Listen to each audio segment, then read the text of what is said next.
Na realidade, quem trabalhou nesse caso aqui e por muita gentileza nos atendeu para falar a respeito, no Ministério Público, porque lembrem-se que aqui nós tivemos aquele projeto de lei que foi sancionado, inclusive aprovado pela Câmara, sancionado e tal, e que pretendia com isso harmonizar melhor a convivência entre esses trens e os munícipes.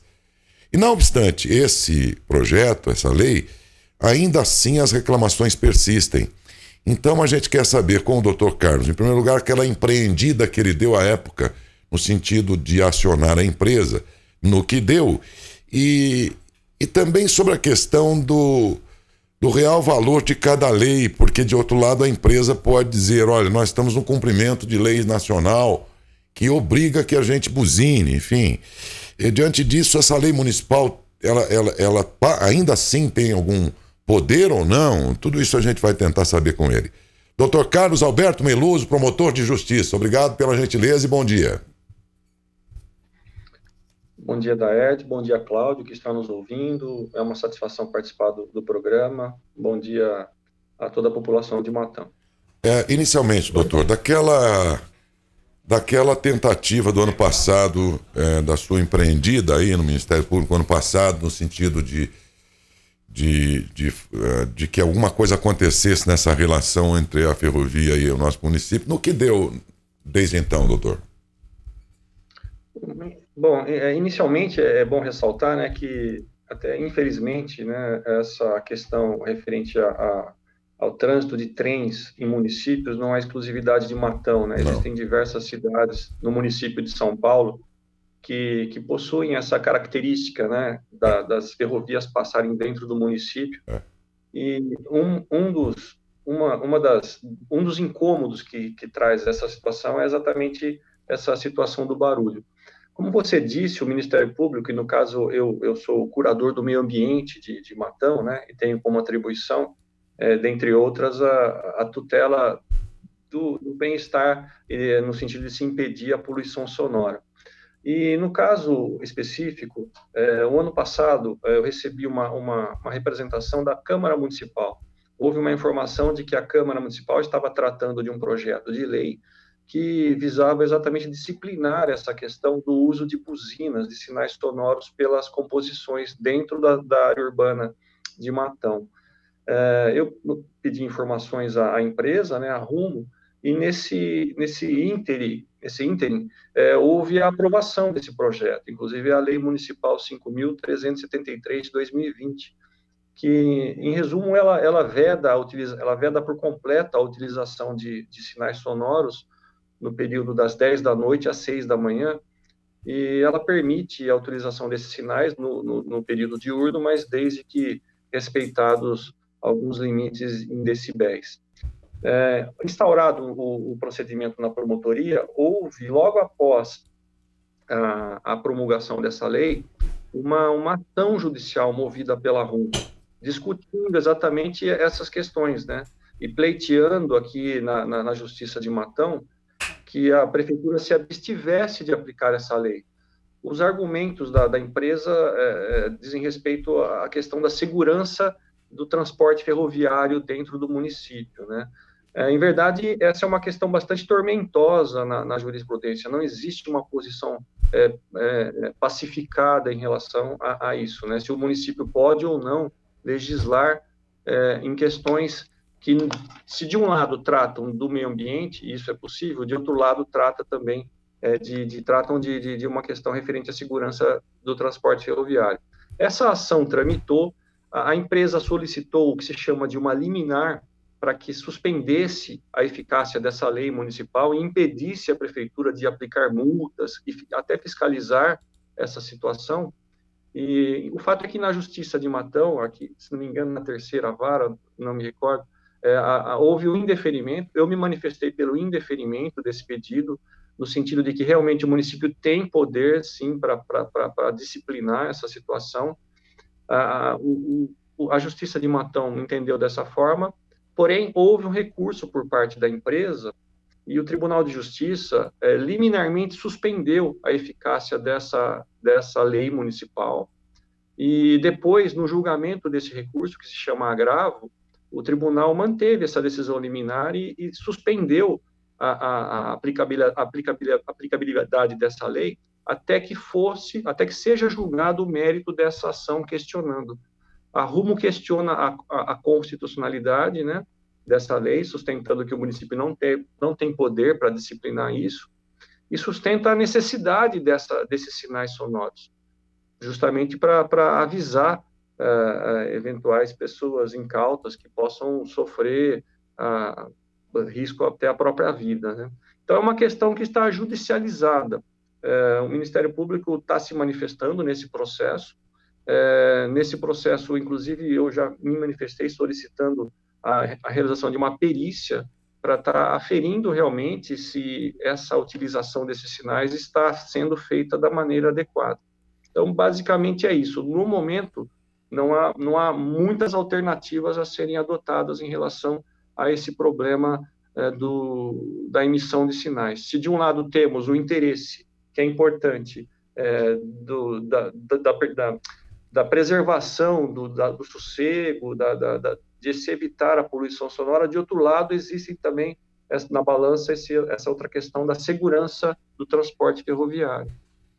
Quer dizer, na realidade a empresa, por enquanto, está dizendo aí, por esses argumentos, ela se defende alegando a inconstitucionalidade, portanto essa lei municipal seria inócua diante da constitucionalidade do que eles defendem para si lá no direito de explorar os serviços e realizar esse serviço de transporte aí.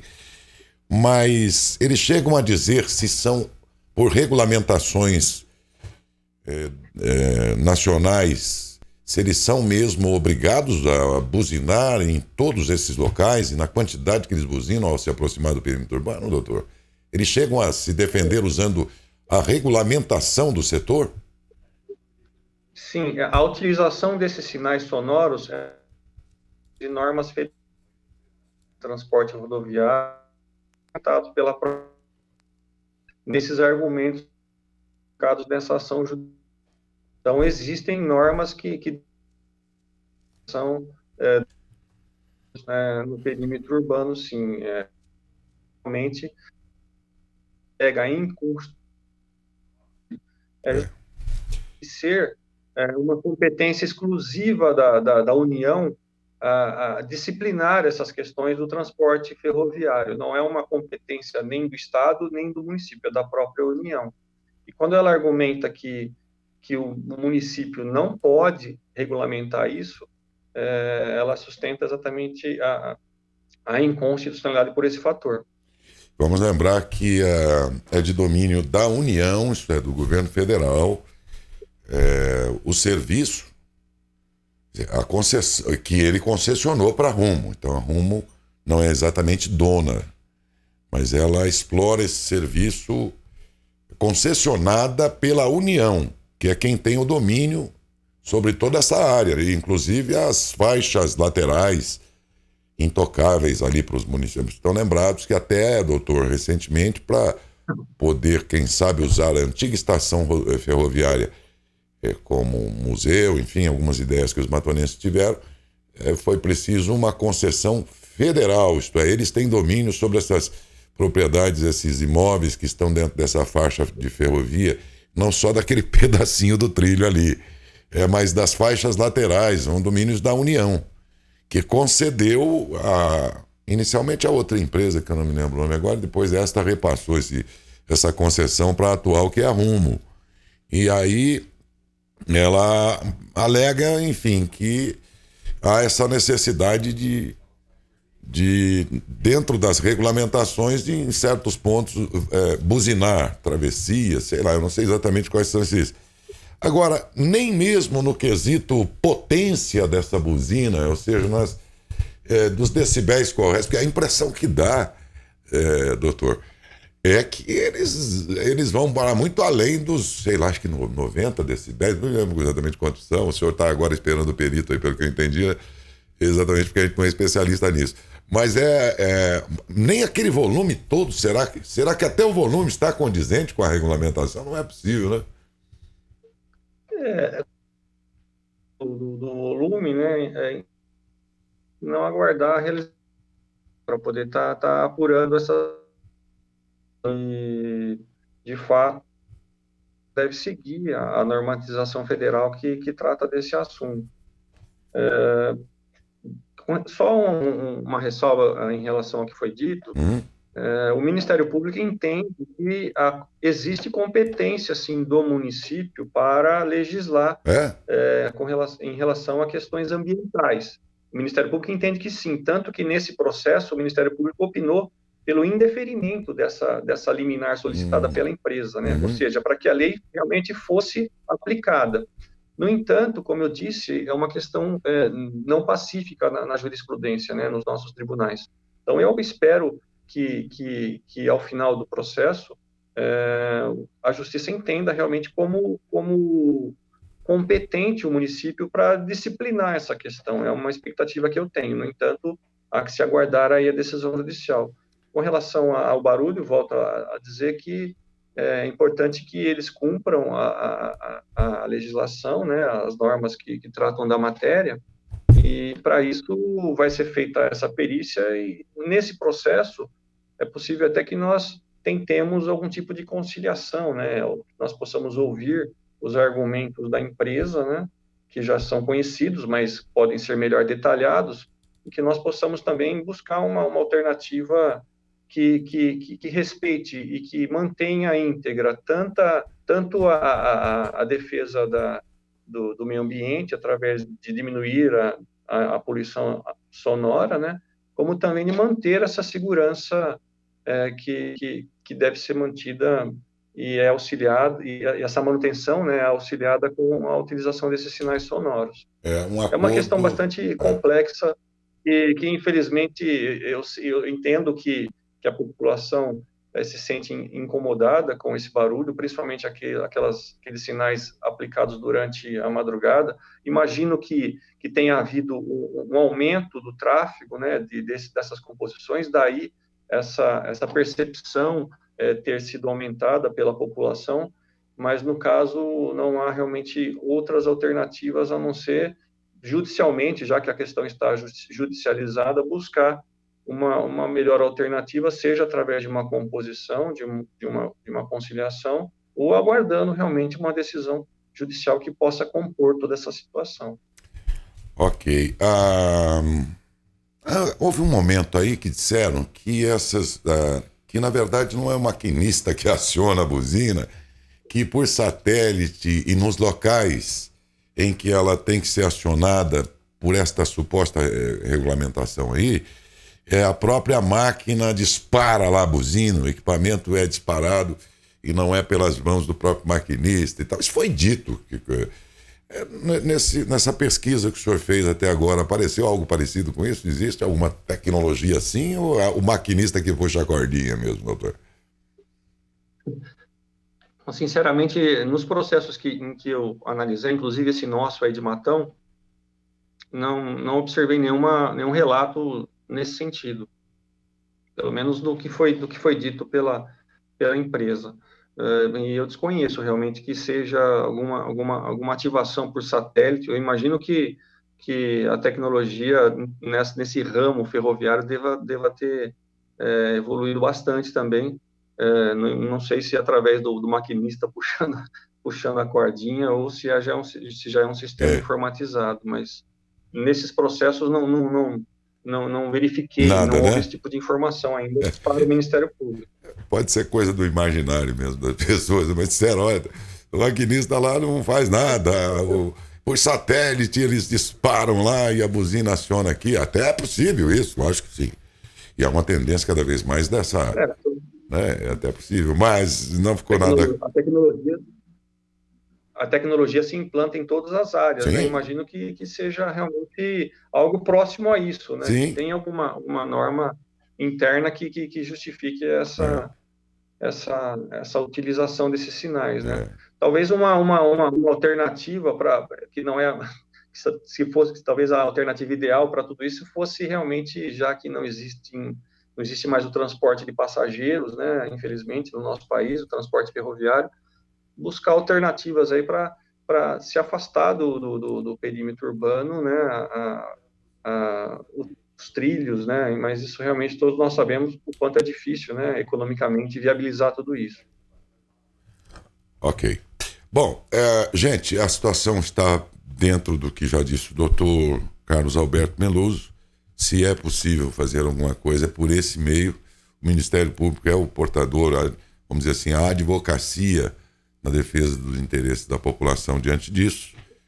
Pode ser que isso se dê até por um entendimento de modo harmonizado, que já é lucro e demanda menos tempo também, não deixa de ser uma alternativa. Pode ser que isso se dê a partir da derrubada da intenção dessa empresa de manter essa sinalização sonora aí a qualquer custo e mesmo com o prejuízo do incômodo, né, da população, mas que até o presente momento também ele, doutor Carlos Alberto Meluso, está na espera de decisão a respeito. Está correto assim, não é, doutor? Exatamente. No momento, não há outra... Como eu disse, a questão está judicializada, né? Existe uma decisão judicial dizendo, uma decisão proferida pelo Tribunal de Justiça, né? Afirmando que o tribunal não declarou a inconstitucionalidade da lei. Ele simplesmente disse que nessa análise provisória não está demonstrado aqui o benefício da limitação ou do impedimento da utilização desses sinais, ele supera a necessidade de existirem esses sinais na preservação da segurança das pessoas. Então, foi isso que o tribunal decidiu provisoriamente, né?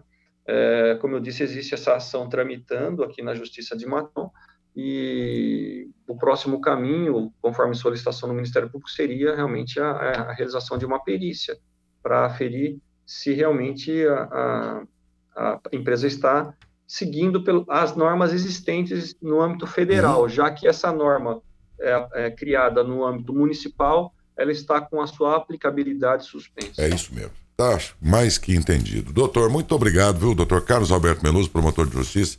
Por hora, muito obrigado, aliás, pela gentileza do senhor, sempre atencioso, todas as ocasiões que a gente precisa de suas intervenções aqui, ele imediatamente se apresenta e a gente fica muito grato por isso. Doutor Carlos, bom dia.